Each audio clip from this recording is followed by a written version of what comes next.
차량 구입에 있어서 차고 넘치는 차량도 주변에 둘러보면 많이 있죠. 근데 이번에 제가 트랙스를 자꾸 거론하는 이유 중에 하나가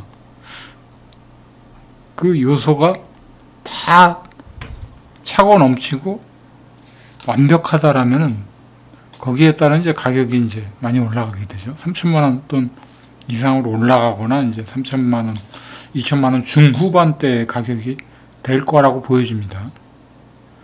근데 굳이 불필요한 출력을 가지면서까지 타야 되는 상황이 아니면서, 물론 출력이 좋으면 좋죠. 그러려면 또 가격이 올라가라니까. 가격은 적정한 선에 있고 조금은 부족한 듯 하지만 그래도 갖출 건 다 갖춰 있는 거. 그게 이제 트랙스가 아니었나 하는 생각을 가져보게 됩니다. 그래서 트랙스가 인기가 좋은 거죠. 그래서 이제 차량 구입에 있어서 최고로 보는 점들 중에 하나가 안정성입니다. 안정성을 기반으로 한 차체 플랫폼을 갖고 있다라면은 일단은 엔진 부분하고 그 부분만 어느 정도 맞아 떨어진다라면은 괜찮은 차라고 보여집니다. 이런 와중에 물론 좋은 차에는 가격대가 그만큼 높이 올라갈 수밖에 없죠. 근데 그런 거 정도만 갖춰주고 적정한 가격에 딱 소비자한테 주어졌던 가격이 트랙스입니다. 그게 LS 버전, LS 트림이죠. 내게 이제 차를 구입을 할 때는 자신의 주머니 사정을 분명하게 이제 파악을 하고 난 다음에 거기에 맞는, 눈높이에 맞는 차를 사야 되는 거가 맞는 거죠. 근데 그 눈높이의 대부분의 사람들이 그 기준점을 둘 수 있는 부분들이 이제 현대차에서는 아반떼라고 봅니다. 아반떼가 인기가 좋은 게 성능이 무척 뛰어났기 때문이라는 부분이기보다는 비교적 서민들이 다가서기가 좋은 가격대가 아반떼였었습니다. 아주 쉬운 예로 이제 이렇게 생각해 보면 될 겁니다. 출력도 좋고 차의 안정성도 뛰어나고 뭐 좀 쉽게 얘기하는 이제 옵션이라든가 뭐 이런 건 다 추가해 놓고 가격이 아주 저렴하다면 어느 누구가 그 차를 안 사겠습니까? 근데 그런 걸 다 포함시키려면 제조업사들도 좀 막대한 손실을 보고 싸게 팔 수는 없는 거니까. 그러면 거기에 맞는 포지션의 차량들을 구비를 하고 있어야 된다는 게 이제 제 생각입니다. 근데 현대차가 과거에는 조금 부족한 듯 하지만 다가서기가 좋은 차들이 꽤 제법 있었는데 최근에 와서는 현대 기아차들이 소형차인 듯 하면서 거의 고급차 수준에다 차의 그 스타일을 만들어 놔 버리니까 그 정도를 너무 도를 넘어서 버리면은 다가서기가 힘듭니다.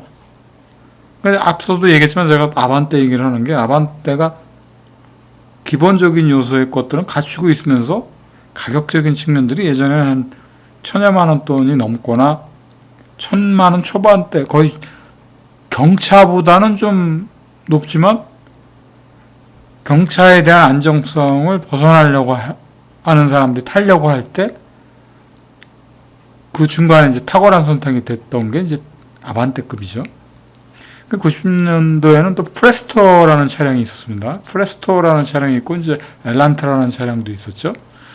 그리고 기아에서는 프라이드라는 차량이에요. 그런 차량들이 대중화가 빨리 된 거는 일단은 안정성도 어느 정도 고려도 됐지만 제가 봤을 때는 가격적인 측면이 딱 맞아 떨어진 겁니다. 그 뭐 성능이 뭐 아주 우수하고 뭐 이런 것들이 있다라면요 금상첨화겠지만 그건 욕심이고 약간은 그 엔진에 있어서 일반 서민들이 탈 때 그렇게 부족한 출력이 아니라 그러면 일반인들은 받아들입니다 그걸. 경차로 가자니 경차의 출력이 아무리 좋아도 차체가 조그만해져 버리면 이제 안정적인 측면을 사람들이 많이 보는 거죠. 그런 부분들 때문에 이제 경차를 선택하는 거 좀 꺼리는 거고, 처음에 이제 경제적인 측면 하나만 두고 본다면 뭐 경차를 선택할 수도 있겠죠. 그게 아니라면 이제 어느 정도 이제 경제적인 측면을 좀 벗어나서라도 큰 차이가 없습니다. 사실은 경차나 소형차 부분에서 무슨 유지 보수비가 뭐 엄청나게 차이 나는 거나 그런 거는 없다라고 보여지는 게 제 생각이기도 합니다. 그래서 대중화될 수 있는 차량은 뭔가 최적화가 돼 있는 차들이 사실 좋습니다. 옵션을 덕지덕지 많이 발라놨다 그래서 그 차가 꼭 좋다라고 얘기하기도 좀 그런 거죠. 꼭 있을 것만 있고 내가 필요하다고 싶은 그런 차의 느낌, 그런 차들이 사실 좋습니다. 예를 들어서 셀토스나 이런 차량들을 보면 보통 195마력 정도면 차는 조그만데, 아니 조그만 차에서 터질 것 같은 엔진의 느낌의 차가 있으면 좋긴 한데, 그런 부분만큼 또 이제 가격적인 측면이, 물론 이제 거기서는 좋은 출력에 좋은 가성비라고는 얘기를 하지만 그 부분에 있어서도 또 다가서기가 힘든 경우들이 생깁니다. 그래서 중간중간에 이제 그거보다 좀 못 미치지만 그 가격적인 측면이 딱 맞아 떨어지는 차들이 있어줘야 된다는 거죠. 돈 많은 사람들이야 뭐 벤츠 타고 다니면 되는 거니까 상관없지만, 내 주머니 사정이 벤츠를 탈 수는 없지만 그래도 차가 좀 안정적인 것도 있고 있을 거, 좀 갖춰질 게 있고, 차를 구매에 있어서 부담도 좀 적을 수 있는 차, 그게 과연 뭘까요? 그런 거를 이제 이번에 이제 쉐보레에서 트랙스라는 이제 LS 트림으로 잘 내놓은 거죠. 그러니까 누구나 다 똑같은 마음일 겁니다. 내 주머니 사정이 그 정도인데, 이게 딱 사기가 부담이 적어지는 거죠. 그리고 이제 또 중요한 게 이제 유지 보수비입니다. 자꾸 제가 1300cc를 기준으로 1200cc 이런 거, 배기량이 낮아도 출력이 좋으면 좋은 차입니다. 그 중에 대표적인 차가 이제 쉐보레에서는 1200cc지만 상당히 야무딱진 엔진들이죠. 그게 3기통이라 해도 비교적 야무딱진 겁니다. 과거엔 상상도 할 수 없었던, 그래도 세금도 적고. 그죠? 굳이 제가 XM3를 얘기를 하자면 XM3는 좀 1300cc가 단가가 센 겁니다. 제가 보는 시각에서. 딴 사람들은 또 저렴하다고도 얘기하지만 그거가 가격이 좀 더 낮았다라면은 대중화가 더 많이 팔렸을 수도 있다라는 거죠. 근데 그거 손해보면서 이제 르노도 장사했을 리는 없을 테고, 그래서 1600cc로 가는 경우들도 있는데,